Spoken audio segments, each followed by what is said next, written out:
This week on Grubstakers, we're going to be talking about Elon Musk. He is the CEO of Tesla, the founder of SpaceX, the golden boy of Reddit. He was one of the co-creators of PayPal, and he's currently worth about $20.4 billion. Wow, it's a lot of money. It's a ton of money. We'll be talking about his family, his upbringing, how he got his money, how beloved he is by people who were trying to unionize. This was actually recorded before this week.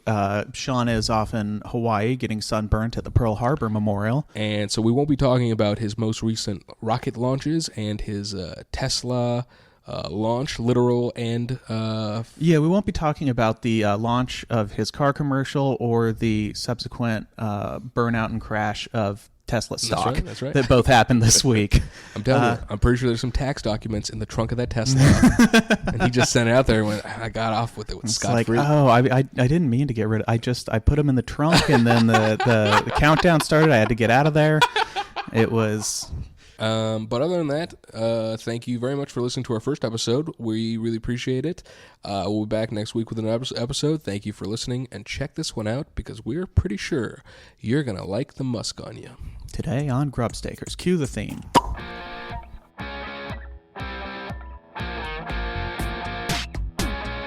Because of my success in the private sector, I had the chance to run America's largest city for 12 years. I taught those kids lessons on product development and marketing, and they taught me what it was like growing up feeling targeted for your race. And that's just not true. You know, I love having the support of real billionaires.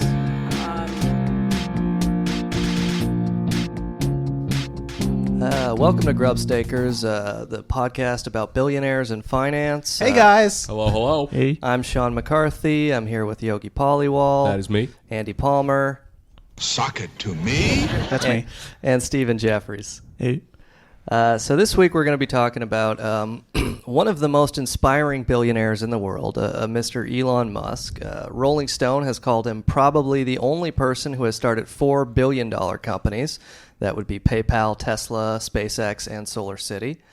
And we're going to be talking about essentially his biography, his money, his labor practices, everything else, all with a kind of, I guess, skeptical but data-driven eye towards whether he really deserves all that money. Well, I want to say, I think the best way to introduce him using our newly perfected soundboard, example Sock one, it to me. is to have him introduced by none other than Joe Rogan. Joe Rogan. So if you don't know who Elon Musk is, here's what Joe Rogan has to say about him. Listen, man, he's probably one of the smartest human beings on the planet Earth. That guy's, you know, that they think he might have invented Bitcoin. And Joe Rogan would know There's a smart human being. There's a lot of speculation online. You know what?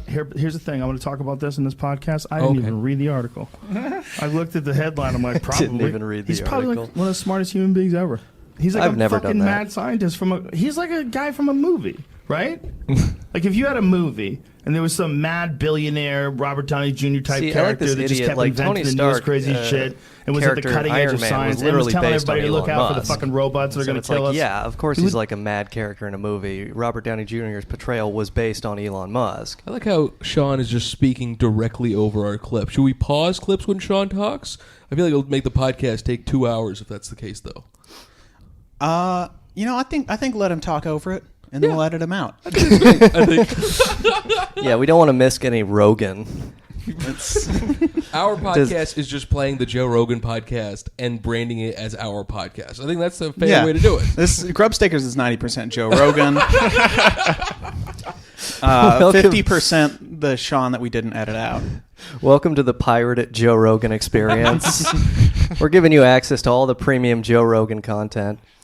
All right. Well, did Joe Rogan say anything else? I can't remember how long that clip goes. No, I actually just cut out like a bunch of filler where they're like, "Oh man, he got a car, man," and so it's just like, and then they'll just loop back into, "But he's a genius." So really, I just cut together all the parts where Joe Rogan's going like, "Oh man, he's a genius. Like he knows about the robots, man." It's crazy when idiots praise other people as geniuses, and it's like, well, I didn't care about your opinion on who is it or isn't a genius. So, to me, he's just another person. Continued. I mean, Yeah. in fairness to Joe Rogan, he spent his entire life both doing drugs and getting hit in the head. So, I'm not sure. But anyways, so yeah, I mean, and again, in fairness again to Joe Rogan, is that his attitude towards Elon Musk, I think, is very prominent on the internet, particularly in corners of Reddit and stuff, where you'll see all his like motivational quotes telling people to work 100 hours a week to get what they want. You know, meanwhile, if what they want is unionization, he's firing them. So yeah, and I think it's like, we'll get into this more later, but it's kind of this thing in society where, on the one hand, you know, since Steve Jobs died, Elon Musk kind of fills that cultural role where we want this great man entrepreneur to solve all these problems that we have.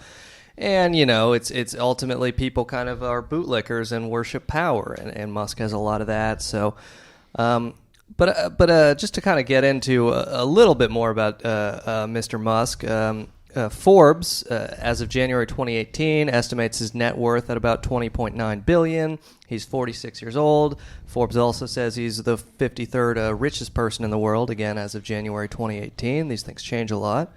And he was born in South Africa, in Pretoria, in 1971. He has one sister and one brother, and he got beat up a lot in school.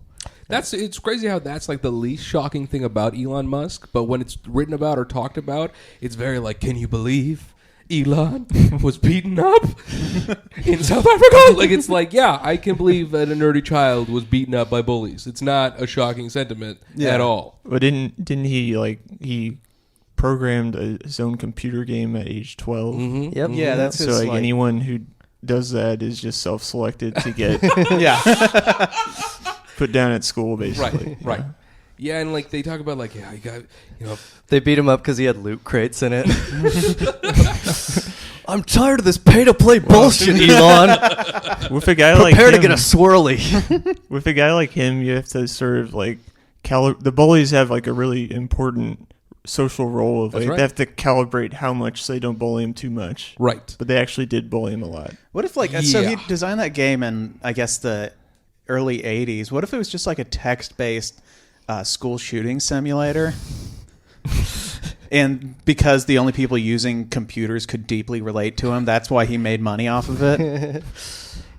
I just like his dad talks about the bullying, or maybe it was mom, I can't remember. And there's like people in South Africa, they fought dirty. Two people would hold you down while another one would beat you up. And it's like, kids fighting kids is always dirty. You don't have to make it more dirty by saying that they're meaner by ganging up on a kid. Like, it's just like, if you told me like, oh, one kid punched another kid, I'm like, yeah, that's some dirty play right there. Children probably shouldn't fight one another. Yeah.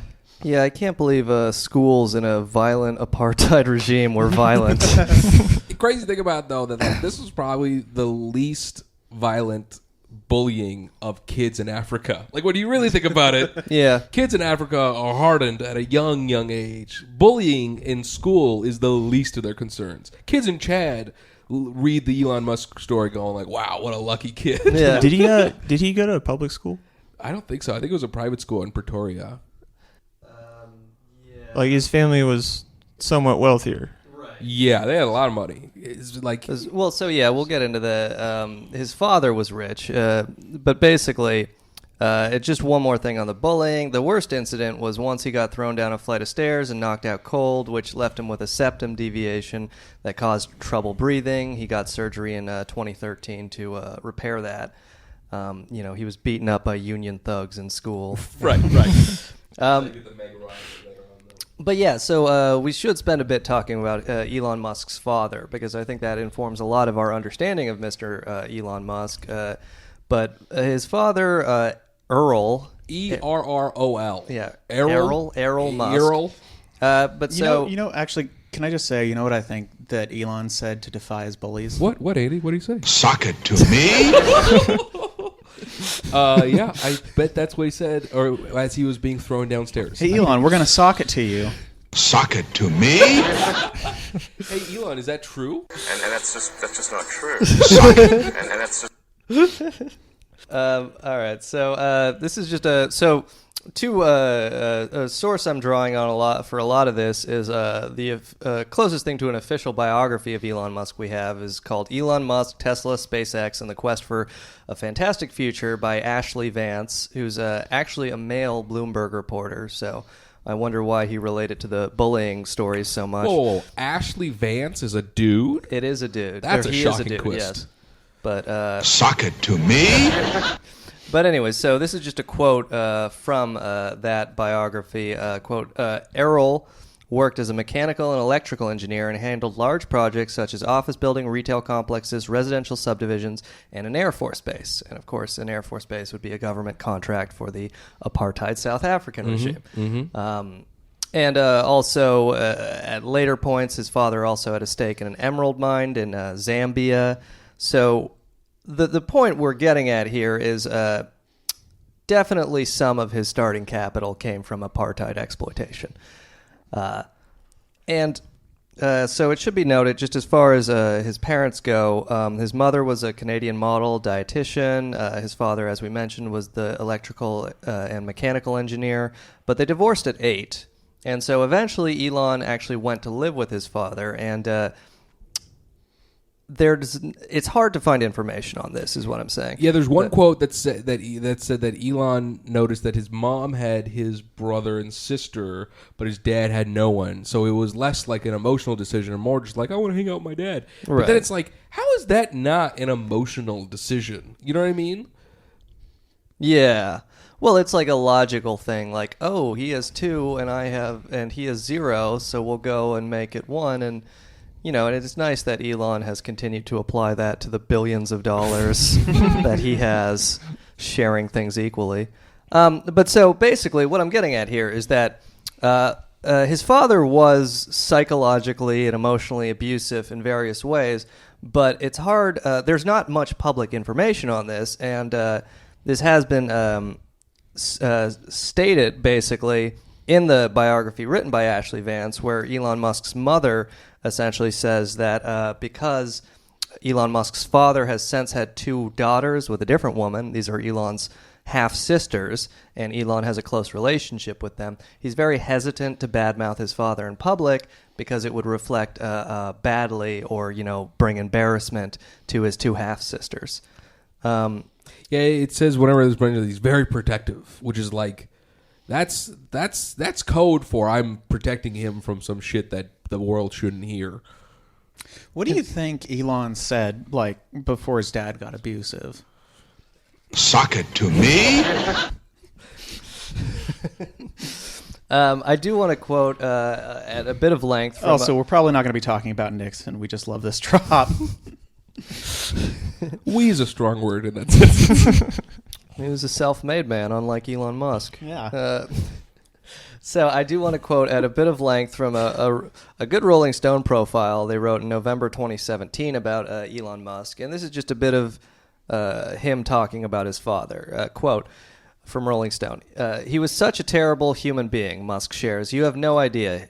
His voice trembles, and he discusses a few of those things, but doesn't go into specifics. My dad will have a carefully thought-out plan of evil, he said. He will plan evil. Besides emotional abuse, does that include physical abuse? He asks. My dad, this is quoting Musk again, my dad was not physically violent with me. He was only physically violent when I was very young. Elon's eyes... Sock it to me? Elon's eyes turn red as he continues discussing his dad. You have no idea about how bad. Almost every crime you can possibly think of, he has done. Almost every evil thing you can possibly think of, he has done. Besides, firing people for trying to unionize, maybe. Well, maybe in the mine. Anyways, and then this part of the Rolling Stone excerpt ends with him saying, the Rolling Stone reporter saying, there is clearly something Musk wants to share, but he can't quite bring himself to utter the words, at least not on the record. Quote, it's so terrible you can't believe it. The tears run silently down his face. I can't remember the last time I cried, he says. He turns to tell her, as an employee, to confirm this. You've never seen me cry. So basically... It's a normal thing to say to your employees. Yeah. When I worked at Fred Meyer, every day I'd look at my employees, but he'd go, you've never seen me cry. But we know he's seen them cry. Yes. Right. When they open their checks. 90-hour work weeks. Right. Probably a few of them will break when down. someone falls asleep at the controls and someone else's arm gets crushed by a car. Hey, you've never seen me cry. Come on, cheer up. Put a Band-Aid on that arm. But whatever his dad did that he won't open up about, that's just so evil. It made it so that he had to destroy all labor law within his companies. Yes. He's like, what do you think his dad did? Because he mentions beating him up as a kid, which, like, you know, is messed up, but that is what has happened for, you know, a long time. But what could he have done that was so terrible that Musk to this day is like, I ain't trying to bring that up? well, it's like, so part of what he has talked about is like, you know, his dad would always say he was like an idiot and he was going to fail, you know, because Musk, as we'll get to, left South Africa for Canada and later the United States, and his father, you know, always talked down to him, and this kind of like emotional psychological abuse. So that's the one thing. But so inner turmoil, that's really what we're getting at here. Yeah, that's the horrible shit that he can't reveal. Right, but you know, and so when Musk says, you know, quote, almost every crime you can possibly think of he has done, I mean, like, I don't know how much exaggeration there is there, because the other thing is Elon Musk's father was contacted by this Rolling Stone reporter, and he said, I have never been charged with any crime except for I shot and killed 3 people who broke into my house, but I was later cleared of self-defense. So it's like, yeah, the guy has killed at least 3 people. That we know of. That we know of. And it's also like, you know what those home invaders said? Suck it to me? But it's also like, again, this guy is a multimillionaire who contracted with the apartheid South African government, who owned an emerald mine in Zambia, known for their wonderful labor conditions. So I could totally see him like fucking murdering a worker or something. That's the thing that's interesting. He was like a very... I learned it from you, Dad. He was like, his dad was a really skilled engineer, yeah, but then also owned these mines, which well, don't necessarily go hand in hand. Well, it's like, and again, it's hard to get information on all this, but it seems like some of his mechanical engineering and building stuff was actually in mining construction. Right, but Elon mentions it like his dad would fly them across like the globe basically from time to time, and he was very good at like basically deconstructing like any object. He knew how it worked basically, which is perfectly fine. But then it's like, why would you go into mining then? I don't think he played really an active role in the mine though. I think he was just like a minority stakeholder in it. Right, just collect the money and let other people fucking cut like the slaves' like hands owning off. real estate. So you'd say that he was as a stakeholder in a mine, he was a grubstaker? Yes, one might say. Suck it to me. I promise that we will get more drops in the future. Yeah, right. Andy's ADD is running up against our limit of number of drops. We have 3 or 4, but Andy's fixated on this one drop. I even mentioned to him when you were doing that, so I was like, hey, play the other one. He didn't do it. I didn't think it applied. It was Sean talking about facts about Elon's dad. Elon saying it's not true is perfect for that moment. No, it's not, because and that's just not true. That's just Elon talking Suck about it to me. Also, it automatically goes into sock it to me. Yeah. But I did want to share one more thing about his wonderful father, Errol Musk. Errol Musk has a Facebook profile that you can all look up if you just search Facebook for Errol Musk. He'll ERROL Musk. And his public posts, there's one that I want to highlight. I'm not going to read all of it because it's a long rant, but I think this, 70-year-old racist participant in an apartheid regime wrote this on November 11th, 2017. Going by his profile pictures, it looks like he hasn't bought a digital camera since 1995. We can't afford one. Yeah, Elon cut off his allowance. So Errol Musk writes this on November 11th, 2017 on Facebook. Quote, I believe Judge Moore. And that is, of course, referring to Judge Roy Moore, who ran for Senate in Alabama and was accused of being a pedophile by multiple women. He says this stuff would come out long ago in his previous elections. Would have come out long ago in his previous elections. And he goes on and on this very bizarre rant about what's natural, and just a couple other highlights from it. He says, quote, further, in fact, 16, which is now the legal age of consent in the first world, which it's like, no, not really. It's 18, but okay. Irrespective of anyone's disapproval, is not what we like to view as ideal today. It is, however, what, and he puts this in caps, nature wants. Cool. And I'm afraid I have to remind people, nature, caps, is king, caps. We are all pawns of nature, and we haven't even scratched the surface of changing that. though I guess his son is working on bioengineering to get around that. But and then one other little highlight from this kind of bizarre thing about, I guess, having sex with children. He says, quote, my first wife and I were in an intimate relationship when she was 16. We have 3 children. So Elon Musk's mom got statutorily by this guy. And then he also says, her closeness in age to the children is a great boon for her today. So she was 24 when she divorced him, I think, right? Yeah. Unless they got married earlier than the kids. But that seems right. Did she get pregnant and then get married? Because if she had Elon or the oldest child at 16, when did she get married? What type of child bride situation is this, Sean? Yeah. I don't have all the answers. I wonder if there's like any Greek parable that might parallel Elon Musk's upbringing. Oh, Occam's razor. I got this. Yeah. Mm-hmm. What can go wrong will go wrong. Yeah, I know what you're talking about. What do you want to talk about now, Sean? Well, so next is we know that Elon grew up in a relative amount of privilege with housekeepers, multiple properties, because again, as we've mentioned, his dad was an abusive multimillionaire. Mm-hmm.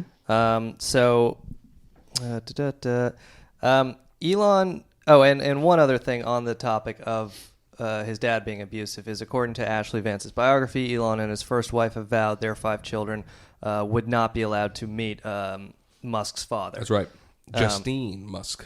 Mm-hmm. And so, as mentioned, he programmed a computer game at 12, and he went to Canada at 17, in part to avoid, this is in 1989, in part to avoid conscription in South Africa's apartheid army. And I think it would be pretty funny if like people called him like a coward and a draft dodger for not doing his patriotic service to the apartheid regime. You know, it's like kind of like people always get on fucking Trump for not going to Vietnam or whatever, and it's like, I mean, he's a piece of shit, but like, that's not really the worst thing about him is that he didn't participate in a horrific war. Right, yeah. Right. But yeah, no, Musk. How dare you stay out of genocide, Donald Trump? What if we like we buy like a share in one of Musk's companies so we can go to a shareholder conference, and then we just ask him like, have you no decency, sir? You avoided military service in the South African army, which was fighting against the terrorist Nelson Mandela. Okay, so he goes to Canada at 17. He studies in, I think, Queen's College in Canada. He later gets a scholarship to University of Pennsylvania in Pennsylvania. He studied business and physics. And then he goes to Stanford to get a physics PhD. But he leaves very soon, I think 2 days after he started, to found his first company in 1995 called Zip2. During this, when he's at Queen's College, he meets who would become his first wife, right, Justine, yeah, who is like a Canadian author and now has a blog that's very messy. It's like it's the perfect ramblings of what is clearly a woman scorned of a billionaire ex-relationship. Right. The one thing she posts, there's this article about her in maryclaire.com, right, and yeah. she talks about when they got married, that they were dancing and Elon told her, I am the alpha in this relationship, which that's just perfect wedding vow conversation. When you're dancing with your lover, you want to know your position. What I love about that is, like, at that point, Elon was still, because you can see, like, videos and photos, he's still kind of like a string bean. Yeah. You know? Oh, yeah. Kind of look like me, so it's like... Listen to me. Yeah. I'm the captain now. Yeah, exactly. That's also how you can tell someone's an alpha is when they say it out loud, while unprovoked. dancing at their wedding. Yeah, that's the thing that's great about it. It's not like after a honeymoon, after vigorous lovemaking, he said, "I am the alpha." It's while they're dancing at the wedding, and in the article, she's like, "Yeah, I shrugged that off because he got married just now. Who gives a shit?" But like. A clear sign that this guy's a piece of shit was that, basically. Well, I don't want to make fun of him too hard because I have used that on Tinder dates. Like, listen, I know I just met you, but I am the alpha in this relationship. So yeah, in 95, he founded Zip2 with his brother Kimball, and Musk did the programming, Kimball did the marketing. And the idea of Zip2, and this is the early ages of the internet. I feel like the worst thing his father did was those names. Yeah, Elon, Kimball. What is this? A fucking light bulb company? It's like that Dutch Afrikaner thing or something. It's so strange though, because it's like it's not white nationalistic, but it's got a vein of like we're better than you because we sound like no one type of thing. Right. Like it's the aliens are here to take care of you plebeians. You know what's a fun thing about Elon before like he really hit it big is that like now he clearly when he was about to hit it big, he looked like Sam Rockwell towards the end of Moon. Like just hair falling out, emaciated, pale, and then once he got money, he basically bought himself hair. Oh yeah, and like a healthy diet. I like the idea that he did like a fucking skin graft onto like a more muscular person. Like once he sold PayPal, he had enough to like have some like poor struggling actor killed and like take his body and operate it as his own by implanting his spinal column in there. right. One poor actor. I think several. I think he got a hybrid body of like 5 to 6 actors. He like found some like struggling porno actor and got his dick and I like the total upgrade. I like the notion of a struggling porno actor. Like, well, you know, my best days are behind me, but I got this great rockin' bud. Well, would you believe the porno industry is not charitable to men? It's hard to be a male porno actor. Yeah, well, I mean, you know, you have to stay hard to be hard. Andy, you got to have your finger Suck on the it to trigger. me. All I need is for you to say "sock it" to me from time to time. All right, but so it should be noted, Zip2 is with a lot of, I guess, Silicon Valley people, but billionaires in general, or you know whatever successful person, particularly in America, the idea of like the self-made millionaire is a real mythos. So they kind of play that up. So Zip2, you know, whenever Elon Musk talks about his poverty stories, he talks about his time at Zip2. You know, when they're like sleeping on a couch, he talks about showering at the YMCA, which is like. I still don't understand why that's a poverty story, because it's like, if you have an apartment, is there not a shower in there? And also the YMCA costs like $50 a month, so it's like...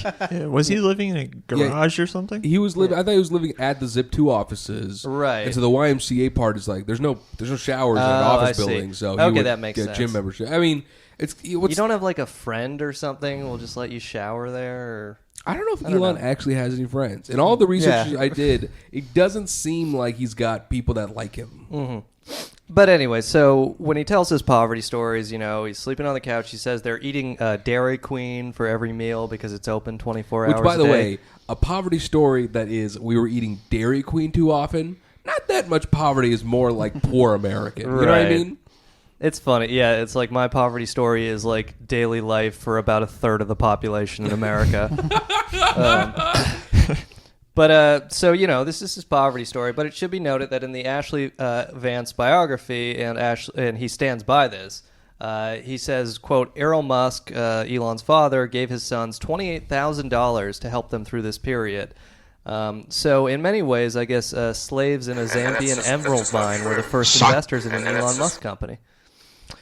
You know, wait, I thought I heard Jeffries mention that Elon denied this. Elon does deny that. In fact, fact, just said he stood by it. No, Ashley Vance, the person who wrote the biography, stands by the story. Right. But Elon in the November 2017. Suck it. And that's just, what the fuck are you doing? Suck Andy? it to me. I'm trying to play man, that's he's just not probably one of the true. smartest human beings on the But then it just jumps to the next Jesus. one. Why don't we label these or something? No, they're labeled. It's just that he's doing it through iTunes. and that's just not true. Do it through iTunes? Yeah, I'll do it through Finder. Don't do it through iTunes. This is going to be great because this will come out as like our And that's third or just fourth not episode, true. by which we will hopefully have resolved these problems, but it'll look like our most amateur episode. Suck it to me. Well, our loyal listeners should know that we've never been professional up till this moment. Yeah. We're the opposite of the Elon Musk 100 hours a week philosophy. Yeah, I was going to say Elon would have fired us all. Yeah, right. You know, before the eBay PayPal deal happened, his wife was like, you know, I'm your wife, not your employee. And Elon said, yeah, if you're my employee, I would have fired you a long time ago. Like, he was really cruel to her. I got more shit to talk about Alpha. the women he's dated. Do you want to go more into your shit, Sean? Well, we can keep going into the biography for a bit and then go into the relationships. I don't want Jeffries to feel fucking. We're fucking 30 minutes in. His bitch ass hasn't said shit. Well, he said a few. He's got a few liners in there. Yeah, but you got Look, this bio taking 30 there's minutes. There's a lot of information in the Elon Musk biography. All right. Moving along. Yeah. All right. So his dad gave them a $28,000 cash injection. They sold Zip2 to Compaq in '99 for $307 million. Musk got $22 million of it. He went on. He founded X.com, which later merged with PayPal. Online bill paying. You all know what PayPal is. And then PayPal, of course, was bought by eBay for $1.5 billion in 2002, of which Musk got $165 million. Though it should be noted that Musk was outed as the CEO of PayPal in October 2000, probably because he lacked the youth and experience of Peter Thiel. Probably because his blood was a little older than Mr. Thiel's blood. He didn't have the energy to keep up. But so yeah, and it's like, and keep listening for the Peter Thiel episode because that's gonna be a fun one. But so Musk, and then as he has continued to do, he took his PayPal money, he invested it in founding SpaceX in 2002. He invested in Tesla in 2004. He took over Tesla as the CEO in 2008. Yeah, he didn't actually found Tesla. I thought that was interesting that like as much as he claims to be like, this father of this, the first quote sustainable electric car company, which I'm sure we'll go into the the first successful electric car company, big asterisk on successful. He didn't found the company even. He just kind of jumped on an existing company. Oh, really? I didn't know that. Yeah, and then pushed out the guy who founded it. Oh, really? Yeah. What does that guy do now? Sues Elon Musk. Sues Elon Musk. They settled their Started a lawsuit, blog. but he did file a lawsuit against Elon Musk, and they settled out of court. Oh, really? Yeah. Huh. But yeah. That sucks for that dude. But yeah, I mean, and so now these are Elon Musk's current projects. SpaceX has, I think as of 2015, about $5.5 billion worth of contracts with NASA and the U.S. Air Force. So most of their money comes from government contracts in the case of SpaceX. Tesla is it has a market capitalization, which is the value of all shares prices times the number of shares in circulation of about 52 billion as of the end of last year. So it's an extremely high valued company that has really not turned a profit, Tesla. I think as of last year, it was losing about $1 billion every quarter. I think it lost 4.2 billion in 2017. And it's still losing money, but their most recent car, the Model 3, is supposed to turn that all around. However, they keep pushing back when they're going to be able to produce Model 3s in enough quantity to actually make a profit. They had said they would be able to do it by March of 2018. Now they're pushing that back to June of 2018. So in the case of Elon Musk, like a lot of his wealth comes from, as we talked about, this Steve Jobs mythos, where shareholders and venture capitalists and everyone else put a lot of money into the idea that this person will be able to create value in the future, but he really has not created a profitable business in the case of SpaceX and Tesla up to this point. And that's what we're trying to stop with this podcast. Stop trusting that fat fuck Elon Musk and start trusting us, the Grubstakers. We're going to hold his feet to the fire until he starts turning a profit. Because that's what we really care about. Is companies being able to turn a profit. We're going to hire those fucking South African bullies to come back and finish the job they couldn't finish back in 82. I like the idea of like he fucking defaults on all his obligations, so his creditors send the South African bullies after him. And, like bust into his house. And oh man, the real. I mean, we collectively have like 5.5 million invested in Tesla, the four of us. So, this is partly for our own benefit. We started this but mostly for our listeners. We started this podcast because we have a multi-million-dollar short sale stake in Tesla, and we're trying to spread misinfo to get people to sell their shares. Yeah. But yeah, I mean, I guess so we could talk about Elon's relationship a bit, and then we can also talk a bit more, I guess, about the finances of Tesla, SpaceX, and what was formerly Solar City was an electric panel manufacturer founded by Elon's cousins, which Tesla bought in 2016. And it should be noted that the last quarter that we have profits for SolarCity was the second quarter of 2016. It lost $250 million. And then since then, Tesla has stopped publishing separate public earnings disclosures for SolarCity. So they are now part of a line item within the Tesla earnings disclosures. It's interesting that just as their consumer solar business seems to be bleeding money, there's a hurricane in Puerto Rico, and Elon Musk offers to, for what I assume to be a substantial price, get a government contract to make Puerto Rico completely solar. I mean, the guy has done so. Another thing about like the self-made myth is like there's an LA Times story that was written in 2015 estimating that about $4.9 billion in government subsidies will be given to Elon Musk companies over the next 20 years. And again, that's just subsidies. That's not even including another $5.5 billion in government contracts. Right. So it's like, you know, more on this self-made thing. It's like, yeah, you get a fucking capital infusion from your apartheid father, and then you get Daddy Warbucks, Uncle Sam to bail you out. And he never, like, he always uses every opportunity to sort of insinuate that the public sector spending for other contractors like Boeing or something that competes with them for big contracts is always really bloated, and there's cost overruns and stuff. And to basically insinuate that like public sector finance is like inherently inefficient. Right, right. So like with SpaceX is not even publicly traded. It's a private company. Yeah. It's not publicly traded. Right. So you have almost no idea what their costs are on their projects. Right. The last thing we have is the Wall Street Journal got some internal documents from SpaceX in 2015, and that showed that they had lost $260 million in 2015. So yeah, that's all we know. So Stephen, you did some interesting research on like basically the cost of SpaceX and basically the cost per kilogram. Oh yeah.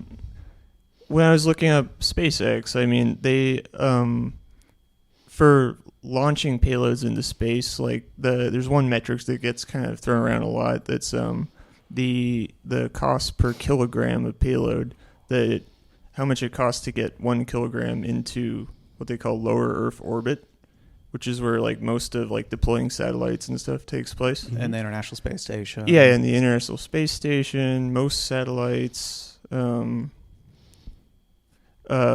Like for Elon's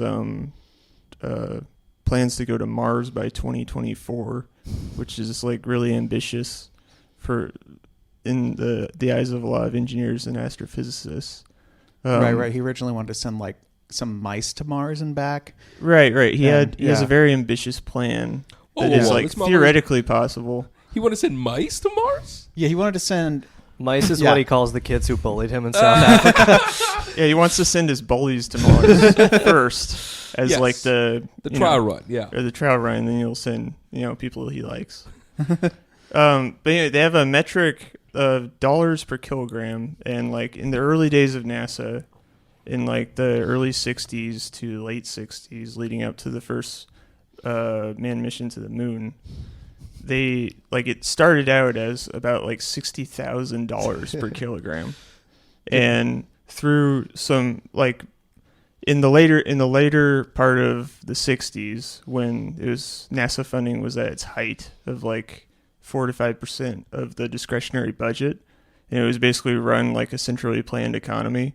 It like the cost per kilogram went from about 50,000 down to all the way to 25,000. And this is how much it costs to get a kilogram of material into space. Payload, yeah. A payload, yeah. Yeah.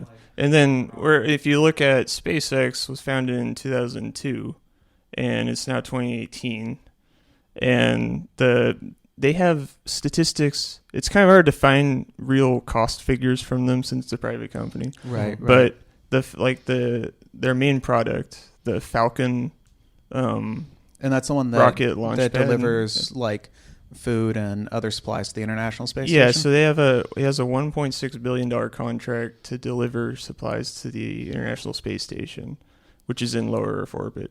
Right. And so his overall design philosophy, I guess, with the rockets is to build more cheaper ones that have smaller payloads, but you can sort of do quick runs up to the ISS. Right, and they do the sort of publicity and thing sort where of it use lands. and use that framework to develop a larger rocket that's built on the same plan to eventually go to Mars. Right. And NASA kind of has a different take on it, I guess. Like they want to just build one really big rocket and then use it to get materials up into an orbit around the moon. What? Right. Yep. And then build like a build the actual spaceship that would go to Mars in space. Ooh. Oh. And then use like this really efficient, like an ion drive or something to just sort of smoothly accelerate to Mars. Basically, what it would do is it would shoot charged particles out the back. Yeah, it's much more efficient than like. I mean, when I first fuel. learned about this, I wasn't really sure, what all NASA was up to, especially with a reduced budget. But they're really designing like some really innovative, alternatives to rocket launch. Basically. The Orion project's really cool. Well, the original plan, or one of the early plans considered to land on the moon, we're getting off topic, was to launch both the lander and then the Apollo people in 2 different rockets, meet them in space, and then land on the moon. To pull you back, what if like Elon Musk met his bullies and then offered to like hire them, and he's like, yeah, no hard feelings, and then they like walk into the room and they hear the door lock behind them, and then they just hear like 10, 9, 8, Remember 7. the stairwell? Remember? 5, 4, 3. I don't know why he wanted us to meet him in the Kennedy Space Center, the launch pad, but I'm really excited. It sounds like he forgives us. But yeah, I mean, so, and essentially, I want to get Steven's data on cost per kilogram launch up on our Tumblr so y'all can look at it. But the idea is essentially SpaceX, from what we know, is actually more expensive. And in terms of its like actual sort of biophysical costs of getting something into lower Earth orbit, like if they gave us some estimates in like a press release that said that their low cost rocket would cost as little as $2,500 per pound. So I guess a kilogram, that's what it's like 5,000, 4,000, something like that. About 5,000, I think. And which sounds really great, but also like some of the critics point out none of those kilograms are humans, right? So they need to get people to Mars, and right. So if it's not set up to support it's life, way more expensive. Then like what those kilograms are, right? Is just as important as how many, right? Yeah, right. And of course, so. And you look at SpaceX's entire business model is centered around, getting government contracts primarily. And so according to the Sunlight Foundation, SpaceX has spent over $4 million lobbying Congress since it was established in 2002, doled out, almost $1 million in political contributions. They hired Trent Lott, of course, the former racist senator. Formerly racist or formerly a senator? Formerly a senator. Maybe he's had a change of heart. I doubt it. He's like on the Black Lives Matter standing committee now. He burned his Confederate flag. But anyways, they hired Trent Lott to lobby for them in 2011, and that, of course, paid off in 2014 when SpaceX signed a 20-year lease for Launchpad 39A at the Kennedy Launch Center. So again, it's not necessarily, it's so often painted like, oh, the private sector can do these things more efficiently and more cheaply than the government. You know what I would say that idea comes from? What? Ideology. It's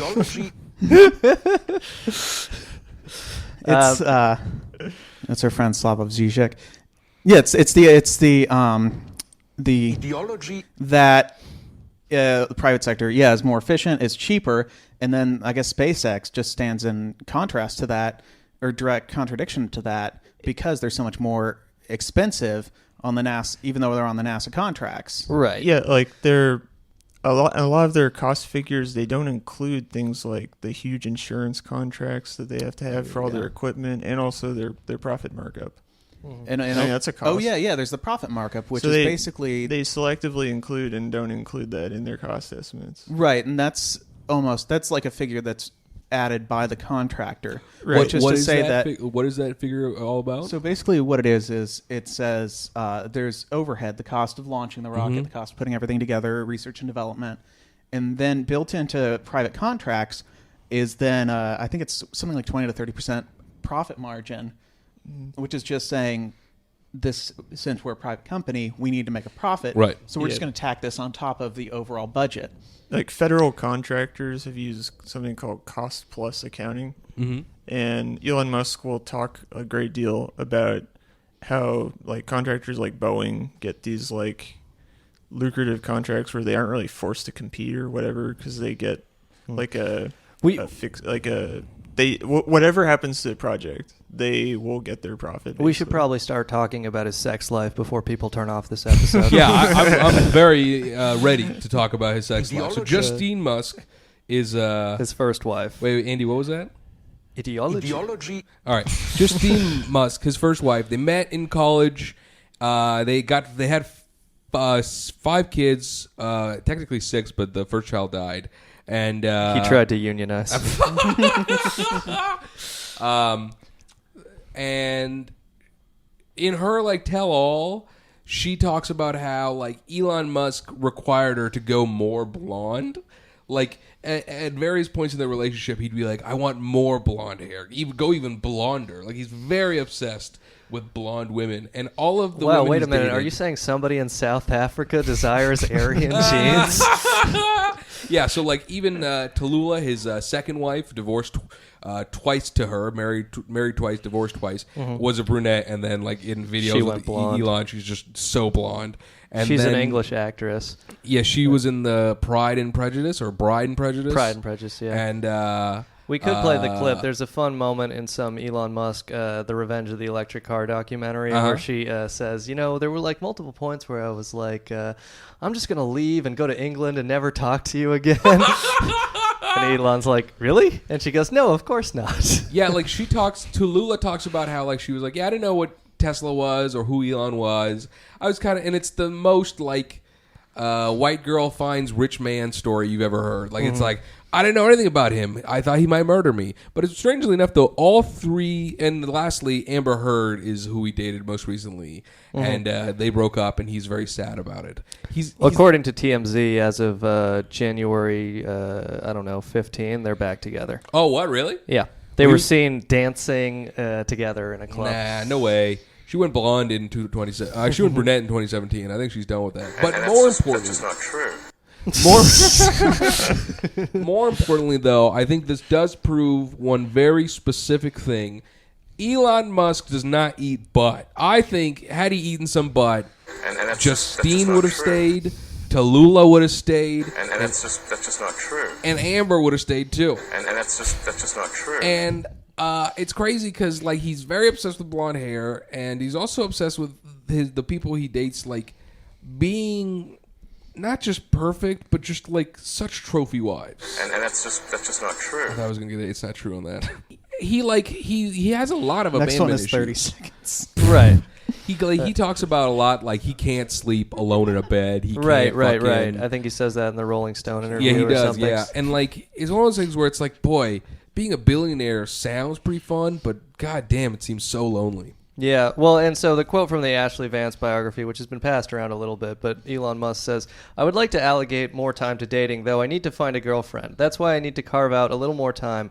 I think maybe even another 5 to 10. How much time does a woman want a week? Maybe 10 hours? That's kind of the minimum. I don't know. But it's like, yeah, you compartmentalize your life, and you're like, yeah, I'll give 10 hours a week to the fuck mistress. Strangely enough, between Amber, Tallulah, and Justine, all 3 of them rejected him for like multiple months, in some cases years, before they eventually went, all right, you wore me down. So he's definitely red-pilled up, if you know what I mean. He really knows how to get the puss. He maintained emotional control. Yes. Yes. He maintained frame. Yes. Yeah. He like with Justine, he like met her at Queens, and then when he transferred colleges, would send her flowers, and then on a date, she was like, "I want my books there one day," and he gave her his credit card, said, "Buy as many books you want." With Tallulah, he like proposed the first time in a few days, and she even says, "I probably would have married anyone who would have proposed to me that quickly, just for the romanticism of it." And with Amber Heard, also, she rejected him for a while before she turned around, and it's like, boy. Wait, Elon, is excessive coercion a form of rape? And that's just not true. Here, do it one more time. And that's just not true. No, do the whole thing one Hey, more time. so wait, hey Elon, is coercive rape real? And that's just not true. But yeah, that's his dating life basically. I don't know. I don't think he fucks that good. Yeah. He's got 5 kids, 2 twins, and 1 triplet, or one twins. Triplet. The strongest triplet remains. He also owns a company that specializes in cybernetic implants. Right, Yes. neural. So he really? may be able to counteract some of that shittiness with, Yeah, he bought hair. Yeah. I mean, Yeah, I if think he we can passed buy over this hair, too he much. can probably also buy He could buy a good dick. like skills in the bedroom. Him and Elton John bought hair. And not just them. Jeremy Piven, Joe McHale. A lot of people buy hair these Joe days. McHale was balding? Yeah, you look at old school soup clips. He's losing hair. Oh. All right. But so I do want, before we run out of time, to talk a bit about essentially employee mistreatment at Tesla and other companies. In the case of SpaceX, Ashley Vance in the biography says that employees at SpaceX work 90 hours a week or more.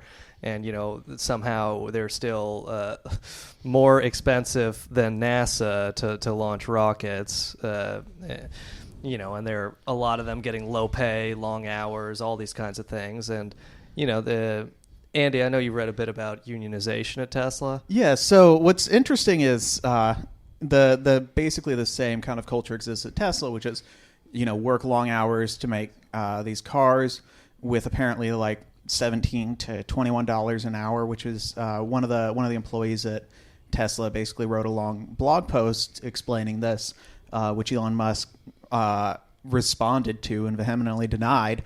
But what's funny about this happening in the auto industry is that like the 40-hour work week is largely attributed to Henry Ford when he realized that workers who worked more than 40 hours were not effective, Right. because they would be exhausted and overworked. But Elon Musk basically coming in with this idea. Wait, what is this thing that Elon Musk is implementing? So with this this ideology of like from Silicon Valley, of you just work your ass off and see returns, and then basically he projects that onto his own employees, and so recently there's been a big push at Tesla to unionize, and because the Tesla is the largest auto manufacturing plant in the United States, I believe, that is not unionized. And so employees have been starting to pass out flyers. Apparently when employees will pass out flyers in the plant, security will come question them, ask for their badges, and then give them like a long talk about how bad unions are. Or like HR will sit them down and be like, listen, there's actually a quote from a spokesperson from Tesla that says, the safety and job satisfaction of our employees here at Tesla has always been extremely important to us. Wait. Cut that. Basically what they'll say is, they'll say like, we're a massive employer, and so we're providing a lot of jobs for California, and union activity might inhibit that, basically implying that should they form a union, it would threaten everyone's job at Tesla. And the way they're kind of phrasing it is, and this is very common, this was also used in other auto plants when people tried to unionize. They're basically saying like, oh, we might have to shut down the plant or we'll go out of business if you unionize, which is kind of an empty threat since everyone there has a stake with it succeeding. Right. It's like, hey, if you guys do this, that makes your lives better. It might hurt all of us. It's like, well, but if we don't do this, my life continues to suck. Yeah, They should form a union and call it local, whatever the name his South Africa's bullies went by. Just like a couple other kind of semi-viral stories of employee mistreatment from the Ashley Vance biography. One of them was that there's an employee who claims that Elon sent them an email after they missed a work meeting to be there for the birth of their child, saying, quote, "That is no excuse. I am extremely disappointed. You need to figure out where your priorities are. We're changing the world and changing history. You either commit or you don't." Musk has denied that. And that's the interesting thing too, is you see a lot of that on like Glassdoor. I looked up like Glassdoor employees. Where it's basically a website where, if you haven't heard of it, employees will report on work conditions at places and they either salaries work, and this kind of stuff. and salaries at places where they used to work or currently work. And a lot of people on Glassdoor saying like, well, we have to work, massively long weeks, but we're working on this important project. And so, like, clearly the employees also see it as kind of important. Right. And the culture of, like, this is an important project has really, like, penetrated into there, which is also kind of a technique that a lot of Silicon Valley companies will use to overwork their employees, to basically say, like, we'll pay you very little, but it's important. And then what they don't say is that, someone like Musk, who claims that he's not taking a salary from Tesla, basically he claimed that, or he's paying himself minimum wage in terms of salary at Tesla, so like $30,000 a year. At the same time, just this last year, he was given $1 billion in stock options from Tesla. Basically, he was given like $1 billion worth of Tesla stock for free. And which is more than what a salary would have been. At Tesla. Yeah. And so, there's this double-sided thing where they're like, it's important, so you shouldn't get paid a lot, and then of course the people at the top get paid a ton. So going to like safety issues, like one person on their blog reported that a few months ago 6 out of 8 people on my work team were out on medical leave at the same time due to various work-related injuries. And Musk claimed that was bullshit. His argument was that the parking lot was full. He's like, so if 80% of the people are gone from being injured, why are there so many cars at the factory parking lot? Which for facts and statistics guy is a load of bullshit. He also claimed that UAW's true allegiance is to giant car companies, and so he United basically Auto Workers. United Auto Workers, who was trying to get them to unionize. So he's basically trying to claim that United Auto Workers is trying to unionize Tesla to destroy Tesla on behalf of the larger car companies. What? Yeah. So then the people in the union push dug a little deeper into actual statistics. And in 2015, which is the last year that they could get the data for it, the Bureau of Labor Statistics found that the injury rate at the Tesla factory was higher than that of sawmills or slaughterhouses. Whoa. Jesus. And they found that Tesla as a whole had an injury rate 31% higher than the industry average in car making. What? And the serious injury rate was 103% higher. Which is like staggering. It's like people are getting injured more or people are getting injured at a higher rate and way more seriously. So, which is a completely, I'd say, kind of legitimate reason to start a union. So Tesla claimed that in the years since, without releasing the data, they've said that injuries have gone down. I believe them. Yeah. And also, some of the employees have been like, we've also lowered production in preparation for the Model 3, so of course injuries are going to go down. Right. And so Elon released, after calling all the reports bullshit, he finally released an email that said, "No words can express how much I care about your safety and well-being. It breaks my heart when someone is injured building cars and trying their best to make Tesla successful." He then asked that all injuries be reported directly to him and that he'll go and do someone's job, like someone whose injury it was, which it seems like if someone's injured on that job, it's not a safe job. And having like Elon Musk just wandering around the factory doing jobs he's not trained in isn't the best way to address injury. And he also finally said, in response to the unionization efforts, he was like, I think it's a bad idea, but you know what? I'm going to make work more fun. There's going to be frozen yogurt soft serves all over the factory and a roller coaster you can ride around with an optional loop-de-loop.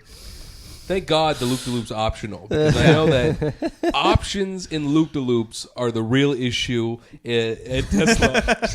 Because God forbid someone accidentally get injured on that loop-de-loop. God forbid someone loop-de-loops when they don't want to loop-de-loop. Yes. That's probably the worst injury you could suffer at the Tesla plant. I can't believe somebody with such a healthy relationship with their father would found such an abusive work environment. It's crazy how much good Suck it to me. there is for Elon Musk, because although he is, certainly a maniacal megalomaniac billionaire who claims to be a real life Tony Stark, it's like, why is this press not more readily available? Like, even looking up his bullshit, I'm sorry. We're running out of time. even looking up his like relationship nonsense, there's so like you have to dig through like 8 pages before you get to he's a piece of shit. Like it's strange. Yeah. It's like pretty much everything he does, and I don't know if this is by design or if it's just kind of the internet culture. But like on Reddit, Sean mentioned at the beginning, like everything he'll propose, it'll immediately shoot to the top page of Reddit. Oh, interesting. And he's a self-proclaimed like Redditor and stuff, which he builds his images like this likable tech guy, and so he spends a lot of time on the Cumtown Reddit, saying female comics aren't funny. He and what's so interesting is like one of the like his Puerto Rico solar power thing. Like I first heard of that from someone who saw it on Reddit and was really excited about it because it feels like they'll maybe that Reddit is basically just kind of their advertising. They'll use it as advertising, and I wonder if there's which makes sense. It's free. It's easy to use. I mean, like, and the people you're touching upon, they look at it like such a pure source. Like it's not CNN, it's not Fox, it's not it's not biased to its readers, even though it's clearly being controlled by a corporation. The media will often just take like his pronouncements at press releases as fact without really. Of course, right. Like with SpaceX, like all of his figures, like I was saying, on cost. There's no other backup for that information. On top of that, there was his Hyperloop announcement. I don't know if you guys remember that in like 2013. Mm-hmm. Right. Is he claimed that he could build a pneumatic tube, literally a pneumatic tube, from LA to San Francisco that would get people there in 30 minutes. And he claimed that the whole thing could be built along the I-5 corridor for $6 billion. Experts immediately looked it over and were like, that's a factor of 10 too small. On top of that, which it would really be $60 billion, which is about the cost of high-speed rail. I knew the math of factor of 10. You didn't have to do that. No, but it would be equivalent to high-speed rail. And on top of that, all of his claims were like, it could go the speed of sound in this tube, and there would be this tiny air pocket. And what he didn't mention is that like the tiny air pocket would have to make the whole tube completely straight. In reality, you would get kind of thrown around. Seismic activity would change everything. Right, yeah. And also you would have 0.5 G or a factor of 0.5 Gs like being subjected to you every time you go around a bend, which would just make you vomit like crazy. Well, I just interject here. Dying and going at 4,000 miles per hour in a vacuum sealed tube would be one of the most metal ways to die. Oh, that is entirely true. Yeah. I do love that this guy who has never made a false public pronouncement, and we're expected to believe him every time he denies employee mistreatment. But anyway, so we're running out of time. There's so much material on Elon Musk on the internet. We didn't even get to, they've got a solar panel factory up in Buffalo, New York, that the state of New York has put over $900 million into. And of course, 2 of the Governor Cuomo aides who set up a bid rigging to get the developer, the builder who built it, to make sure they got that contract. They have been charged with federal corruption cases. Hell yeah. So, again, there's just a lot of fucking public money awash in this guy. But I did want to just kind of quote Justine Musk to sum up a little bit here. She's verified on Quora, and somebody asked, why do super rich people want to get richer? And she said, I think something rather illuminating. She said, money is rarely just money. Sometimes it stands in for love or self-esteem or freedom or a sense of control over your destiny, especially if you lacked those things in childhood. Who could she be talking about? Sometimes it is a way of controlling others, including family members, because you don't know how to connect to them in any other way. Money can also serve as a scorecard to indicate how well you are doing, the impact you are having, if you are winning. That's just not true. Sometimes it's not how much money, the money that matters, but the win is everything, particularly when you have invested your heart and soul in your mission. And so it's like we're kind of talking about this, like why do we fucking love Musk and why does Reddit upvote him and stuff? And I think it's because we've he's probably one of the smartest human beings on the planet Earth. It's that, but we've also kind of replaced the idea of a public utopia with a private utopia. Right. Where we expect, people like Musk or Steve Jobs to bring us to this future utopia, whereas 80 years ago we had, Franklin Roosevelt saying, hey, everybody's going to have a job, a house, food, and the government's going to provide it. And it's just something where it's like Elon Musk, we didn't get into all his assets, but the guy owns 5 Bel Air mansions that he spent $70 million on. Meanwhile, there was a USDA report in 2016 that found 41 million Americans struggled with food insecurity in 2016. So you just have a lot of hungry, homeless, sad people out there, and all of this money controlled by Elon Musk and the other billionaires that they're not really doing anything with. And that's just not true. Outside of blowing it on mansions, dates with Amber Heard, right, and fucking investments for things that probably won't pan out. Right, but that's just something I want to emphasize, and it gets overshadowed so much. Enough money and capacity exists in the economy to provide housing, food, essentials, and a job guarantee to every American. And we could do that very easily. But instead, that's just not true. Instead, we just think people like Elon Musk need 5 Bel Air mansions. Sock it to me. And with that beautiful Nixon quote, my name's Yogi Polywall. I'm Sean McCarthy. Steve Jeffries. And Andy Palmer. This has been Grubstakers. Yeah, we'll see you next week. Sock it to me.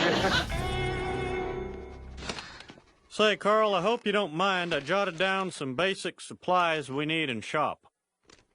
We don't have money for all these fancy teaching aids. Like wood. You know, the Carl Moss I knew wouldn't Give it a rest, Hank. All parents care about these days is zero-tolerance drug policies and literacy. Why can't Johnny read? Why can't Johnny read? God, that gets old. But, Carl, shop is the foundation of all learning. And I tell you what, a youngster with a tool in both hands has no hands left to do drugs. They'll just put the tools down if they want to do the drugs bad enough. Bad enough. Bad enough. Bad enough. Bad enough. Bad enough. Bad enough.